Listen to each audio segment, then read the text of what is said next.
It's harvest time in Ohio, and if you're like me, it's a time you look forward to perusing pumpkin patches and picking apples. But did you know that plenty of the apple trees we have here are thanks to the planting efforts of Johnny Appleseed way back in the day? Maybe you've heard of the guy.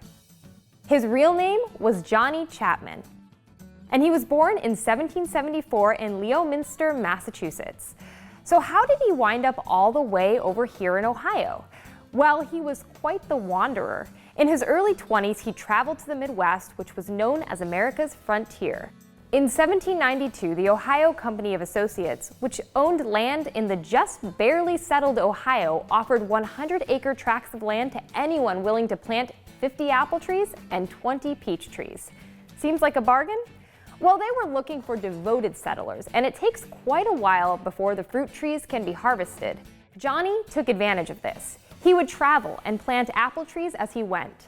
Before leaving the seeds, he protected them with a brush fence to keep hungry animals away. Then, in a few years, when the trees were still saplings, he was able to sell or lease the land to new settlers.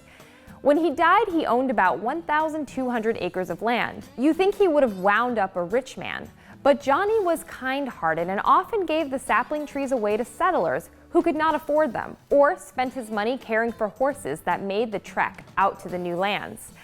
Johnny didn't care to spend money on his outfits either. He tended to rock a vagabond style, barefoot with rags as clothes, and some say he even wore a tin pot on his head. He planted over 100,000 square miles of orchards in the Midwestern wilderness and prairie. On average, apple trees live to be around 100 years old, but one tree in particular is still known to be standing in Nova, Ohio. And while the exact trees he planted may be gone, there are still historic markers around Ohio telling his tale. Like this one in Mount Vernon. It shows the place of Johnny's first recorded land purchase. He bought 2 parcels of land here in 1809. It also mentions a story told on a marker in Mansfield. On a night in 1813, a local shopkeeper was killed, and the townspeople thought that it might mean Native Americans were going to attack their village. Johnny went running for help from Mansfield to Mount Vernon and back, all in one day. That's 50 miles round trip. He was certainly willing to help, and it's a lesson we can think back on with every apple bite.